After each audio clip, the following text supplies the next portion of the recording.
Hey everyone, Happy New Year and welcome to the Project Online. My name is Haya and I'm the project's coordinator. We're so excited that you're tuning into the first service of 2021 and we hope that your new year is off to a great start. If you're newer to the project, make sure to fill out the Connect card. Our host will post the link for that in the chat or you can scan this QR code. This is a great way for us to answer any questions you might have or for you to get a better understanding of who we are. We also want to invite you to watch the service with us and other young adults over Zoom, because like we've said before, we're more than just an online service, we're a community. There's a Zoom link in the chat that you can click on and we can take in this service together to spend a few minutes chatting afterwards. So don't watch alone, come watch with us. A few things for you to know. On January 31st, we're having our connecting point. The night may look a little different. Okay. A few things for you to know. On January 31st, we're having connecting point. The night might look a little different than previous years, but it's still your best opportunity to join a group and get connected with other young adults. So mark your calendars and don't miss January 31st. If you've been tracking with us recently, you know that for the last few weeks, we have paused our in-person gatherings and moved to an exclusively online experience. With that being said, we are working hard this week developing a new format to engage the project community entering this new year online. So while we do that, we have selected one of our favorite messages from Pastor Tomas that has already been so helpful for so many of you. So check it out. I want to read you a short list.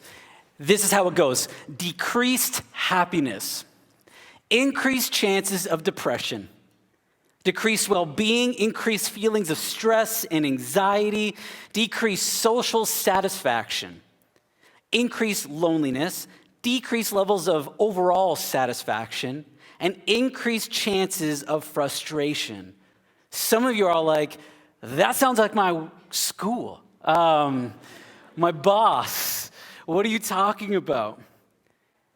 If you want to screw up your life, pursue happiness.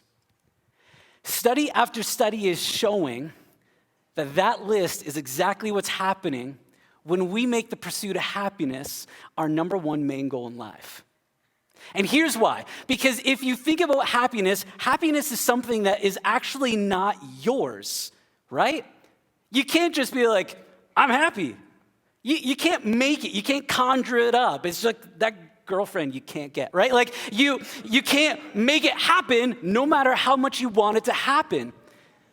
Happiness and the pursuit of it is like pursuing something that you have zero control over. It leads to an increased familiarity of all the things that we don't have or need. It breeds materialism. In fact, the fastest way to ruin this year, the fastest way to sabotage your life, to make sure that your life unravels in this thing that you never thought would happen, I would say pursue happiness. And you're thinking, wait, whoa. Are you saying not be happy? No, I'm not saying not be happy. But I'm saying this, if you choose your whole life to just pursue happiness, you may not get what you think you want to get. Because here's the thing, happiness is primarily a byproduct. It is not the thing. It is not something that creates something else. Happiness is actually a byproduct of something else. But what if I told you that there is something that will decrease depression, there is something that will increase social connection, that will decrease materialistic urges, increase in overall satisfaction, decrease anxiety, increase in personal motivation, and decrease in sense of loneliness. And it's not even a pyramid scheme. I'm not going to ask you to go out for dinner to invest in something, and I'm not going to promise you're going to retire by 35. You won't believe me if I tell you, though. You won't believe me if I tell you what it is that does all those things. You're going to think, no way, it's too good to be true. It's way too simple. So I'm not going to tell you yet, but here's some stats. Participants in the group, that's not a swear word, by the way. You think it's like, it needs a beep, right? Participants in this group felt better about their lives as a whole and were a full 25% happier than the Hassel group. They reported fewer health complaints and exercised an average of 1.5 hours more. It seems that the more a person is, the less depressed they are. Philip Watkins, a clinical psychologist at Eastern Washington University, found that clinically depressed individuals showed significantly lower, nearly 50% less than non-depressed controls or emotions. They'll also have stronger immune systems, lower blood pressure, better sleeps, and better waking. They'll be more alert and more generous, compassionate, and happier people. Also have a greater capacity for joy and positive emotions. What is it? I'm worried to say it because I don't want you to write me off on this. Because it does seem very simple. It's thankfulness. It's gratitude. Those are all research statistics on what gratitude or thankfulness does. And I get it, you're probably thinking this is way too simple, and it seems too good to be true. And in a way, you kind of would be right, because in one way, it is simple. It's simple because it's a one-word remedy to something that we don't want, and that's depression and anxiety and loneliness and materialism, all those things, right? But you'd be wrong too, because it is probably for reals one of the hardest things you will do in your life. Here's why. Because being thankful, an actual thoughtful gratitude, attitude of gratitude, right? It's like, you should write that on a wall, is totally unnatural. It is something that is so inorganic from the majority of people. And I don't mean like, wow, like I thank someone for my coffee, so yeah, that's not what I mean. This is a kind of lifestyle that you begin to live. The sense of gratitude and being thankful that you give of yourself. This is inorganic. It is totally against what everything is being marketed to you as. The new iPhones came out. The top tier iPhone is $1,900. That's cray-cray. But you need it because obviously your current phone, it can send rockets to the moon, but it doesn't have that, right? It's totally against what's marketed to us. It is super humbling to be grateful and thankful. Especially for those of us who struggle with this idea of not needing anything or anyone. This can be very difficult. It requires absolute attention. It literally requires you to slow down enough to think about and to be aware of the things that you have in your life, the people who are in your life, and the opportunities that you seem to be in at this moment. It requires absolute attention. Thoughtful gratitude requires your whole attention. It has the power to literally change your brain, but it'll require you to change your entire lifestyle. I firmly believe that there is close to nothing that can transform your life like being thankful can. I don't even think I can overestimate how important this is. And here's why I did this. When I kind of came into this week reworking my scripts for tonight, I was not even going to go here. I had a whole different idea in mind. But then when I started focusing a bit more on this idea of and this concept of thankfulness, I was blown away by just how important this one attitude actually is. And I thought, my goodness, I got to hear it. You got to hear it. I can't overestimate how important this is and how life-changing this can be. And I know you're like, seriously, man, being thankful? Just hear me out, though. Even when I was just skimming through the Bible and what it had to say about it, here's a few things I want to bring up, and I never really noticed it before, but here's the first one. Enter his gates. He's talking about come into God's presence, come into where God is with thanksgiving, go into his courts with praise, which means this. The way you come into God's presence, whether you're praying to him or whether you're just seeking him out or even coming to read the Bible, the way that you come into relationship with God is done through thanksgiving. That's how you come into God's presence, is thanksgiving. And then it goes on and says this, be thankful in all circumstances, for this is God's will for you. Which means it is pretty clear and pretty plain here. What God wants you to do, he wants you to be someone who's thankful. There's this guy, I don't know if you've read any, his name is A.J. Jacobs, and he's a writer, and he wrote a few books, and he wrote this one book called A Year Living Biblically. This guy's not a Christian, whatever, and fascinating book. And he just decided to live biblically as literally as possible, the Bible. So he spent the first 8 months living out the Old Testament, including stoning someone, which was a very interesting story to read, and then the last number of months in the New Testament. And he was reflecting in the interview some of the most important things that he learned about trying to live the way the Bible tells you to. And this is quoted from him. He says this: one of the big life-changing lessons is a sense of gratitude, because the Bible tells us to say prayers of thanksgiving all the time. I would say dozens or hundreds a day. It was a strange way to live, but also wonderful. I learned how many things go right. If that alone had been the lesson, that would have been enough.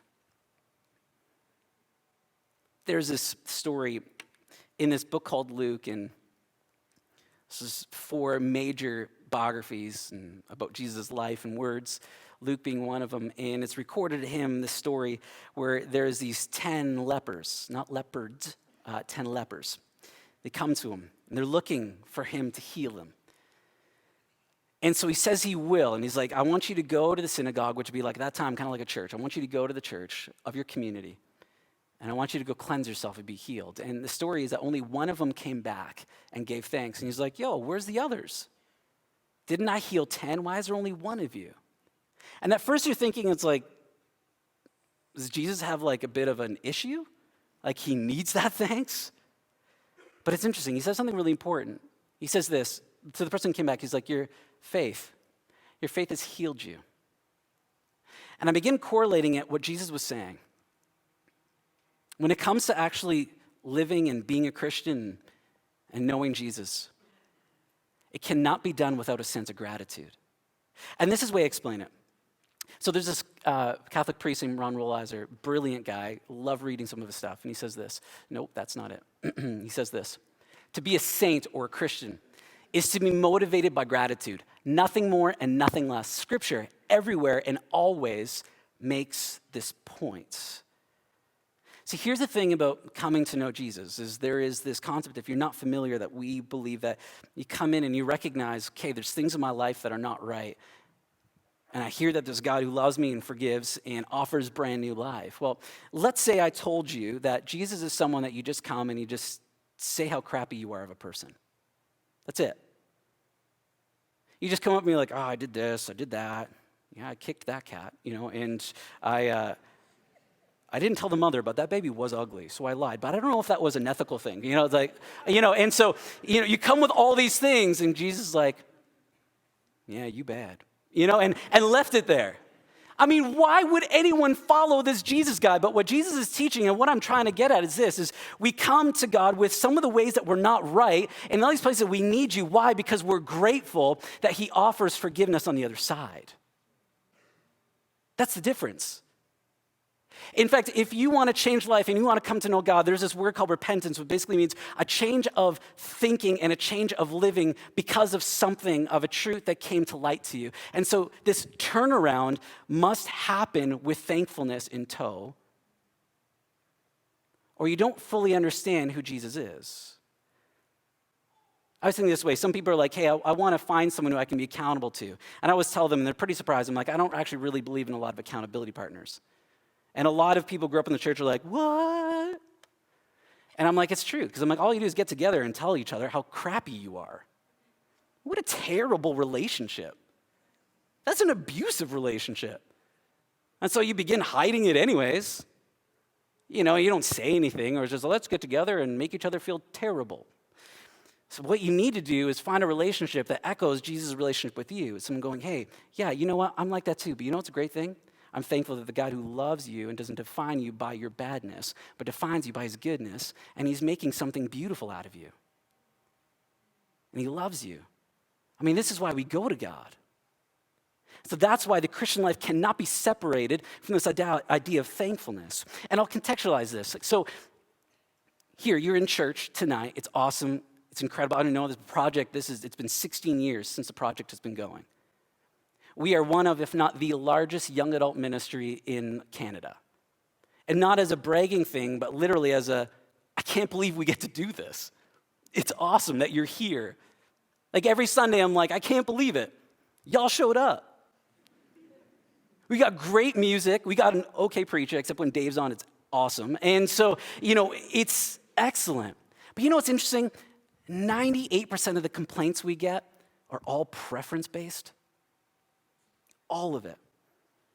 In church life, that's the way it is. I don't know how long you've been a Christian. I mean, if you're a Christian for 3 weeks or 3 years or however long, it's funny what we complain about. We have everything we could possibly want. We have access to all the information we need. Yet we complain about style. We complain about this and that. You didn't go deep enough, even though you don't read the Bible you have on your bookshelf. And the idea is this. If Jesus saved you, would that be enough for you? Or does he need to do more? But it's not just in the church. Because honestly, if there's one thing about me, is I'm an expert at complaining. And if someone tells you, you're bad at everything, they're like, no, that's not true. Actually, I'm pretty good at complaining. And you have a terrible sweater.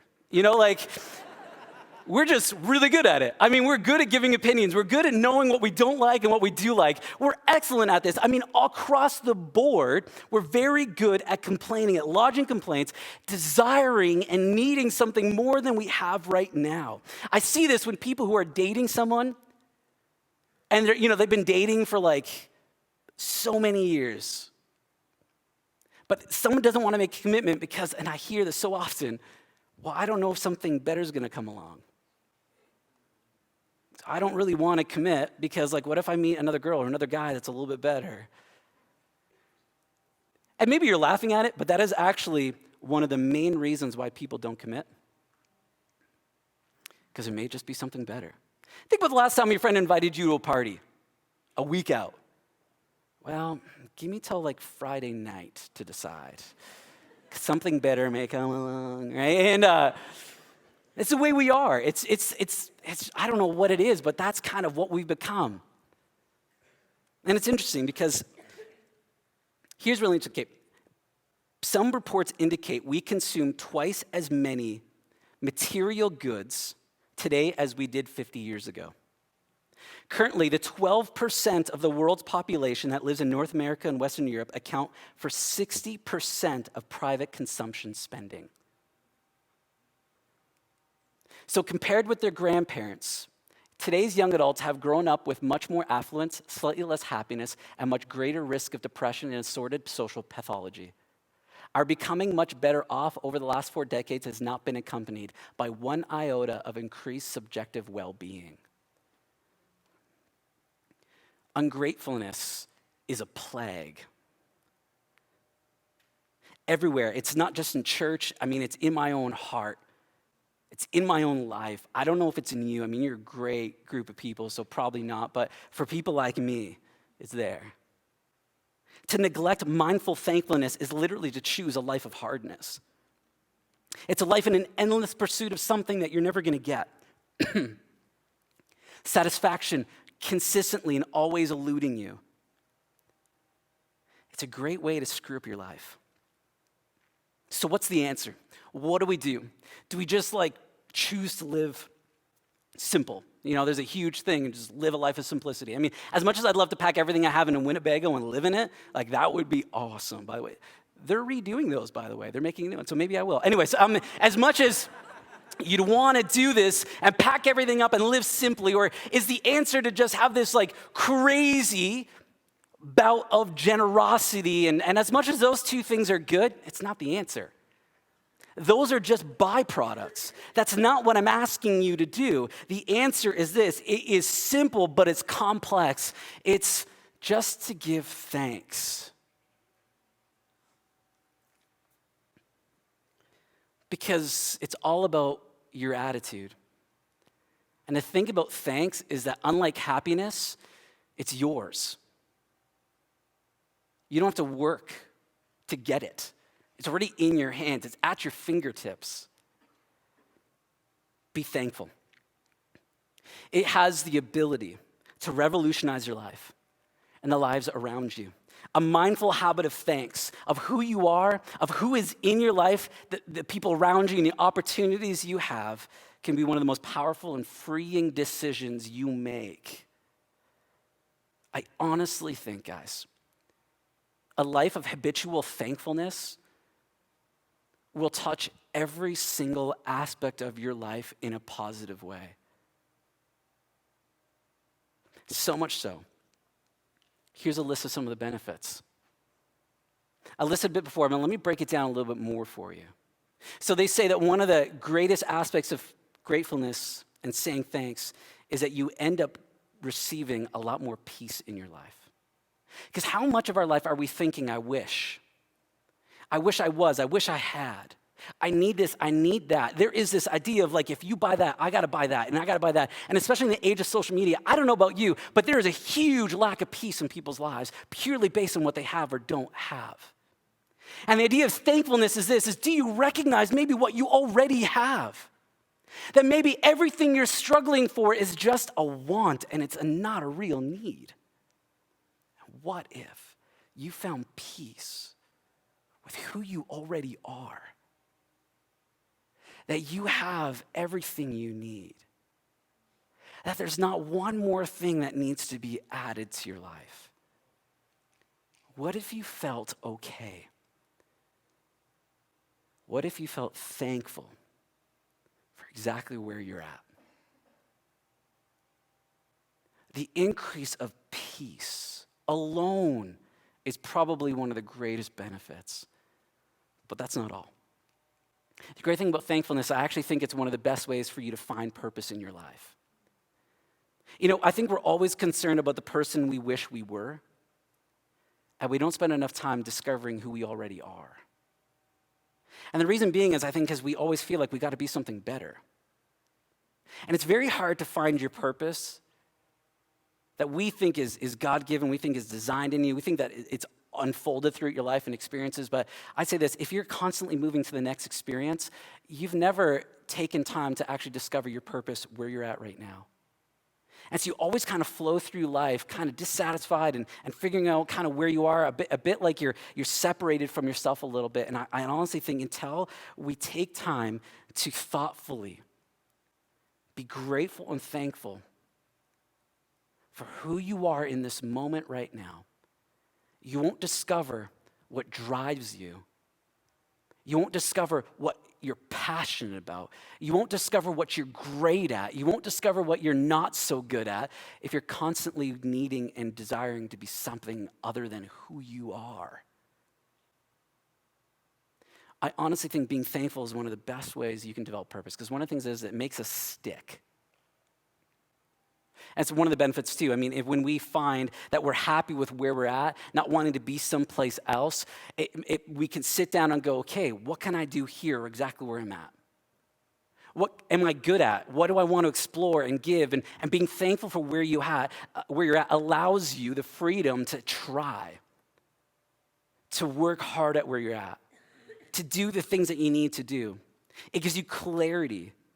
And I honestly believe this, if you're not faithful with what you have right now, in the situation you can control, and if you're not giving thanks to something now, what makes you think you're going to be trusted with more?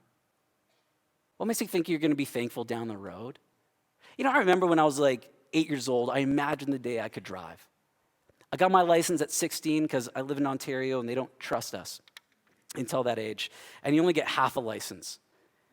And I remember being so excited that I got my license. And it was the greatest day in the world. I'm like, I could never get happier than this. Until my friends wanted rides everywhere.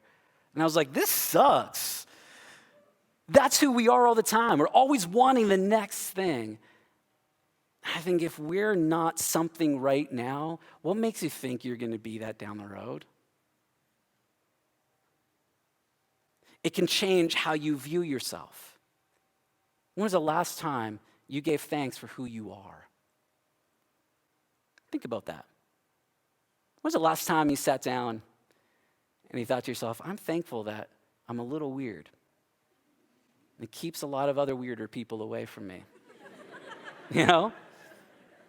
It's the last time you gave thanks for the fact that you are a loyal person. You're like, well, isn't that pretty egotistical? No. If God made you, then be thankful for how he made you. You gotta do that. When was the last time you were thankful about who you were? So here's a study. It says one group briefly described 5 things they were grateful for that occurred in the past week. 10 weeks later, participants in the gratitude group felt better about their lives as a whole. And we're full 25% happier than the hassles group. A one-time act of thoughtful gratitude produces an immediate 10% increase in happiness and 35% reduction in depressive symptoms. Being thankful helps you out. Not just spiritually, but physically as well. Be thankful.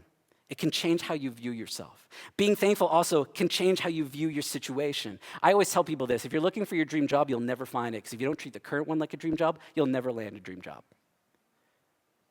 It's like, what do you mean? Well, are you a terrible employee? Well, I show up late a few times. Do you finish your work? Not really. I hate my job. My manager's a loser. Well, you're probably not going to get a good reference. I was told young, treat every opportunity you have like it's your dream opportunity, and you'll always end up in the right place. And the way we do that is being thankful for where we're at. You're like, what if I hate my job? There's a verse in the Bible, a book called James, in chapter 1, it says this: "Dear brothers and sisters, when trouble of any kind comes your way, consider it an opportunity for great joy." Now, it doesn't mean escapism. It just says, understand where you're at, but it says this: "Because for you know that when your faith is tested, your endurance has a chance to grow, so let it grow. For when your endurance is fully developed, you will be perfect and complete, needing nothing." Maybe where you're at is teaching you something you would never have learned if you were in a place that never gave you any trouble. Are you learning what it means to be loyal? Are you learning what it means to endure in the place where you're at? Being thankful helps you repurpose your circumstance for something that benefits others, that benefits you, and makes sure that you're staying in a healthy mindset. Being thankful also changes the lives around you. Interesting statistics. So gratitude is used as a moral motive. That is, it encourages pro-social behavior and discourages societally disruptive behavior. 3 studies cited show that those who felt gratitude were more likely to help others. Participants in the gratitude group also reported offering others more emotional support or help with a personal problem, indicating that the gratitude exercise increased their goodwill towards others, or more technically, their pro-social motivation. Think about it. When you did something for someone and someone said thank you, were you kind of like, I'm never doing anything for that guy again? No. I have this friend. His name is Joel. And this guy is honestly, the happiest guy I've ever met. And the most thankful guy. And so it makes him super annoying. He's one of I don't know if you have one of those friends. He's not part of this community, so just, which Joel is he talking about? No, he's not here. And this guy's thankful all the time. And part of me is like, buddy, slow down. I don't know if you have a friend like that, but you leave it going, man, I wish I was a bit more like that. Imagine what it would do to your group of friends, the place where you're at, the job you're at, the circumstance you find yourself in, if you were the person people looked at and go, man, I wish I was that happy. What is it about you that doesn't make you want to hang yourself after a shift? Well, to be honest, it's not like I love this job either, but I'm thankful for the opportunity I have because I get to learn whatever gifts I've got. And there's people like you that I'm grateful for. It moves you to action. It decreases stress and rests your pace. It fights materialism. In one study, those who had a high level of gratitude as a personality trait were much more likely to have below average levels of materialism. Gratitude, people reported themselves as being less materialistic and less envious. In particular, grateful people reported being more willing to part with their possessions, more generous with them, less envious of the material wealth of others, less committed to the idea of the material wealth brings happiness. Apparently, material success is not a very important factor in the happiness of highly grateful people. Be thankful in all circumstances, for this is God's will for your life. Why? Why is it such a big deal? Because I think being faithful makes you into someone, and one of the reasons why people have no issues with Jesus. Because all those things describe who Jesus is. You know, there's this interesting verse in this book called Psalms. It's basically a collection of songs of every emotion to help people learn how to pray. And it says this: I will praise the name of God with a song. I will magnify him with thanksgiving. This word magnify, what it means is not just I'm just going to give praise to him. It means that when I give thanks, I actually magnify my view of who God is and what he's done. And until we give thanks, I don't think we recognize all that God has done and currently doing. And that's not just for Christians. I also think that's maybe for those in this room who maybe have questions about where God is. And I was meeting with someone today, a friend of mine, and I just told him, hey, being thankful in whatever situation you find yourself may be a really good way of finding out maybe where God is working and you never noticed it. Being thankful forces us to confront selfishness. It forces us to confront our materialism, our closed systems where we don't think about other people's needs. We just think about our own. It fights pride. It fights so much in our life that we wish weren't there, but we can't help but get beyond it. And gratefulness is one of the greatest antidote to fighting against some of these things. And then maybe you're asking, though, does it mean that we're just settled? That we're just okay with a crappy situation, that we're okay with all of it? No, it doesn't mean we settle. Listen, we still got to make decisions in life. There's bad decisions, there's good decisions, and there's better decisions. This time of life is about making decisions. It's about understanding the impact of those decisions. It doesn't mean we settle. It means this. It means measuring where you're at today, taking time to figure out why you're there, taking to figure out what gifts and what you're good at. And when you're thankful about that, it actually makes you better at making next decisions. Well, why would I take that opportunity when I hate flying and it's all flying? Why would I take that opportunity when that's not how I'm gifted? This, what I've learned being here is this. It means being thankful the fact that you have opportunities to choose from. It doesn't mean settling. I honestly don't think we should move to our next without finding a way to celebrate our now, but I don't mean to settle. It means the only way that you should settle is this, is knowing that you've not done everything you can to make the situation as grateful as possible. Thankfulness doesn't mean settling. It does mean measuring out opportunities. It does mean taking the next, but if you're not thankful now for where you're at, don't expect yourself to be any better the next opportunity. Well, how do we do this? They say the only way to experience huge benefits from gratitude is actually mindful habit. This is what it said. A one-time act of thoughtful gratitude produces an immediate 10% increase in happiness, 35% reduction in depressive symptoms, but the effects disappeared within 6 months and 3 months respectively. On the other hand, instructing participants to write down 3 things that went well and their causes every night for 1 week had long-lasting impacts. After 1 week, participants were 2% happier than before, but in follow-up tests, their happiness kept on increasing from 5% at 1 month to 9% at 6 months. All this, even though they were only instructed to journal for 1 week, participants enjoyed the exercise so much, they just kept on doing it in their own. This requires an actual mindful habit, something that we do on a regular basis. It's to give thanks in all situations, which means that there is opportunity for us every single week to find out what we're thankful for. And here's what I mean by this. For some of you, thankfulness, this is why it's huge, powerful. Some of you maybe don't follow Jesus. Some of you maybe have been wondering about that decision. Maybe some of you tonight are like, man, I've been coming to church because I think I want to know God. And some of you, honestly, being thankful means a whole change of life. It means responding like I was saying before, I need a life change. I want to meet Jesus. I want to know a God who loves me, who made me and created me. I want that in my life. And being thankful means for you is a whole change of lifestyle, going, God, I'm thankful that you've forgiven me. Thankful that you call me son or daughter. I'm thankful that just as I am, you love me. For some of you tonight, thankfulness means repentance. Some of you people who know Jesus, but you're recognizing how ungrateful you can be tonight, thankfulness could be a way for you to return to God because you've realized that he wasn't enough for you. That what you have or what you don't have is more important to you than what you already have. Thankfulness can be a powerful catalyst to a fresh relationship with Jesus for some of you tonight. But for all of us, if we habit thankfulness, if we take every single week, one night, every single week to decide, and I'm going to give you questions to answer, this is what I'm thankful for. For all of us who decide to do it, it can be an unbelievably life-changing decision.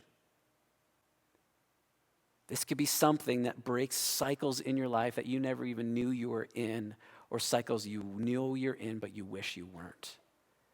But if anything, this only adds life to life. Every week, I'm going to challenge you with this, to ask these questions. What about myself am I thankful for? And some of you are going to have a really hard time answering this question because all you've been told are all the things that are wrong about you. This will be really hard. So can I encourage you? Even if it's tiny, even if it's like, I just love the fact that I have, well, all 10 toes for now.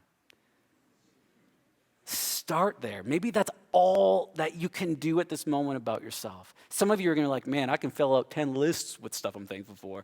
Have you seen me? No, and you've got other issues. But, this may be hard for some of you to answer, so start where it's easy. Maybe for you, it's just starting going, I'm thankful that I've just not given up yet. Maybe that's where you're at. Then let that be where you're at this week. Second question is, what in my life am I thankful for?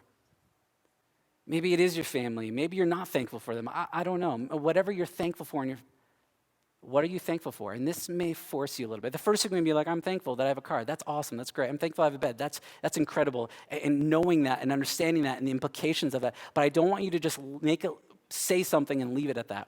I want you to actually think through, why are you thankful for that? Maybe you're thankful that you have a warm bed because you know there's a lot of people you have a heart for that don't have warm beds. Maybe you're thankful for that boyfriend or girlfriend that treats you right because you know so many people that just don't get treated that way. Why are you thankful for it? Third, who in my life am I thankful for? Who are the people around you? Now, this is interesting because I challenged at some point to actually be thankful for one person you wish wasn't in your life. Find a reason why you're thankful for them. Sometimes I'm thankful for someone in my life because it forces me to check and go, are they right about me? Or I'm thankful that I'm not angry at this person and it's controlling my life.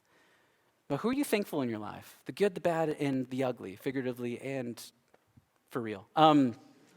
What about my current situation or circumstance can I be thankful for? Wherever you're at, whether you like your job, hate your job, love school, hate school, whatever hardship you're in, what is one thing I can be thankful for? And would you try practicing this every single week, one night? Let me remind you, God's desire for you is to be someone who's thankful. Because thankfulness is a recognition of what you already have, of who you already are, and that where you're at, God wants to use you, move in you. And I honestly think it won't just change your life, it has the power to change people's lives all around you. Let me pray for you. God, I thank you. I thank you. I thank you that, God, you love me. I thank you, God, that you care for us. God, I'm thankful for every single person in this room and every person that's watching streaming, and I'm thankful for those who come and go. I'm thankful. I'm thankful, God, because you made them, you created them. They are not just another face in the crowd, God. They are people who are wonderfully and complex and made with complexity. God, you made them, and I'm thankful for them. God, I'm thankful that we can be here tonight. And God, would you help me? Would you help me to do what you asked me to do? Would you help me to do what I know is good for me to do? And that's just to be a grateful person. Help me to be better at that. Help us to be better at that. And God, I pray that as we do that, we begin to see you revolutionize not just our lives, but the lives around us. Amen.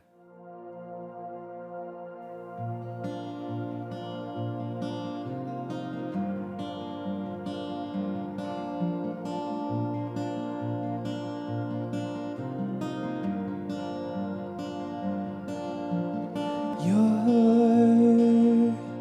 a mystery.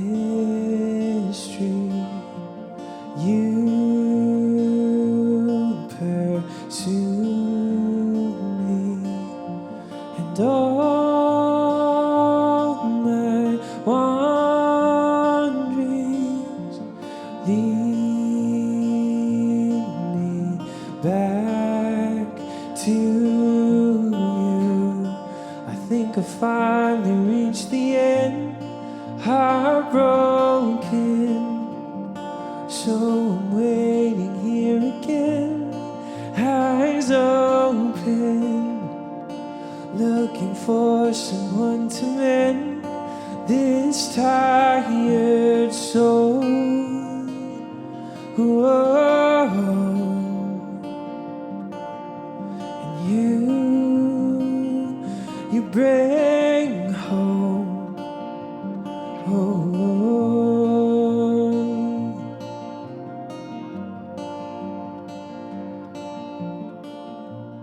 If you haven't already done so, make sure to fill out the Connect card, which you can find in the chat or by clicking in the QR code.